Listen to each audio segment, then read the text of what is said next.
वक्फ board क्या था, सबसे टिपिकल चीज क्या था, जो ट्रिब्यूनल फैसला सुनाएगा वो खुद ही ट्रिब्यूनल क्या है, वन साइडेड है। इतना पुराना नहीं होना चाहिए भाई। क्या पता कि हम जिस कोचिंग में यहाँ खड़ा है हो सकता है कि जिन्ना का हो, तो हमको क्या मतलब। इसमें संशोधन की बात होने लगी तो अब इसमें एक पक्ष का क्या है, विरोध करना है, सारे आपत्तियों को खारिज कर दिया गया। इसमें क्या होगा कि देखो वक्फ बोर्ड जो था उसके अमेंडमेंट के एक जेपीसी बनाया गया, ज्वाइंट पार्लियामेंट्री कमेटी। ये जेपीसी तब बनाई जाती है जब किसी विधेयक को लेकर विवाद हो जाता है तब। वक्फ बोर्ड क्या था, जब देश का विभाजन हुआ तो उस समय बहुत सारे लोग जो यहाँ से इंडिया से पाकिस्तान चले गए तो उनकी जो संपत्ति यहाँ रह गई उसकी देखरेख के लिए वक्फ बोर्ड बनाया गया। इसके अलावे कुछ लोग जो थे वो चाहते थे जैसे किसी के बाल बच्चे नहीं हुए या कुछ भी हुआ जिसके बाद ज्यादा धन संपत्ति है, वो मुस्लिम है अगर, तो वो अपनी धन संपत्ति जमीन जायदाद को वक्फ बोर्ड को दे सकता था और कि इस पे कोई सामाजिक धार्मिक या फिर सोशल चैरिटेबल वर्क होगा। तो ये वक्फ बोर्ड था। इसमें कुछ जमीनें विवादित आ गई कि वक्फ बोर्ड का कहना था कि ये जमीनें वक्फ के अंडर में आती है। अब उसमें वक्फ बोर्ड में जो सबसे टिपिकल चीज क्या था कि वक्फ बोर्ड का जो जुडिशियल सिस्टम था उसमें भी सब मुस्लिम थे। तो कई बात ये उठा कि जो इसमें जो ट्रिब्यूनल फैसला सुनाएगा वो खुद ही ट्रिब्यूनल क्या है, वन साइडेड है। तो इसमें संशोधन की बात होने लगी तो अब इसमें एक पक्ष का क्या है, विरोध करना है। हालांकि वक्फ बोर्ड के पास जितनी जमीनें थी, वक्फ बोर्ड ने मुसलमानों के कल्याण के लिए अगर वक्फ बोर्ड की जमीन का यूज किया होता तो आज मुसलमान बहुत आगे गए होते।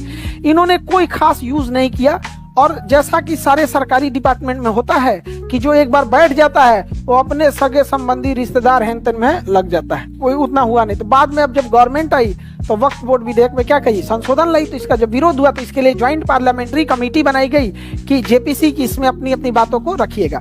जेपीसी में जितने सुधार को रखा गया था सारे सुधार को, सारे आपत्तियों को खारिज कर दिया गया। कहा कि आप लोग का मांग कुछ ऐसा नहीं है, संशोधन होगा तो होगा। अब सरकार इसमें क्या कर रही है, संशोधन कर रही है। समझ में आ गया कि नहीं आ गया? आगे बढ़े। इसमें क्या होगा कि पावर डीएम को दिया जाएगा और पावर डीएम को देते पावर किसको मिल जाएगा, राज्य सरकार को, क्योंकि वो पावर किसके पास चला जाएगा, डीएम को। गया डीएम मतलब राज्य सरकार, डीएम मतलब डीएम कोई स्वायत्त संस्था थोड़ी है। अब इसी को लेके बात चल रहा होता है कि जो लोग भारत से पाकिस्तान चले गए थे ना, उनकी जमीन उखाड़ के तो नहीं ले गए थे, वो जमीनें यहीं छूट गई थी, छोड़ के गए थे। और जो पाकिस्तान से हिंदू भारत में आए थे, सिख आए थे, उनकी जमीनें पाकिस्तान में छूट गई थी। पाकिस्तान वालों ने उनकी जमीन लूट लिया, सब लूट लिया। हिंदू सिख जैन का पाकिस्तान में क्या हाल है आप तो जानते ही हैं। लेकिन भारत क्योंकि एक ब्रॉड थिंकिंग दूर तक था तो उसने कहा कि ये जो उनकी जमीनें हैं इसको देख रेख करने के लिए एक बोर्ड बना दिया। जैसे रेलवे के लिए रेलवे विभाग है कि नहीं, उसकी जमीन की देख रेख वही करती है, तो उसके लिए बना दिया वक्फ बोर्ड। क्या बना दिया, वक्फ बोर्ड। तो वक्फ बोर्ड का बेसिकली वही काम था, ये देख रेख करना है। आप कई बार वक्फ बोर्ड चर्चाओं में क्यों आ जाता है, क्यों क्लेम कर देता है कि ये जमीन वक्त के अंतर्गत आती है। यानी ये जो जमीन पे आप रह रहे हैं विभाजन के पहले हो सकता है कि यहाँ जिसका था वो चल गया वहां पे।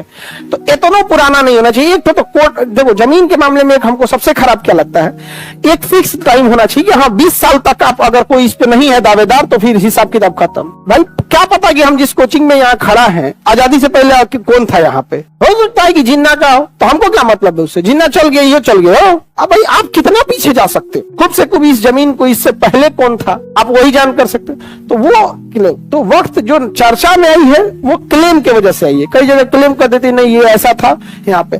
बाकी वक्त का पावर अलग है, उसका कोर्टे अलग है, उसका कोर्ट क्या है, अलग है। लेकिन वो सुप्रीम कोर्ट हाई कोर्ट से ऊपर नहीं है। वक्त के फैसले के खिलाफ कहाँ जा सकते हैं, हाई कोर्ट सुप्रीम कोर्ट जा सकते हैं।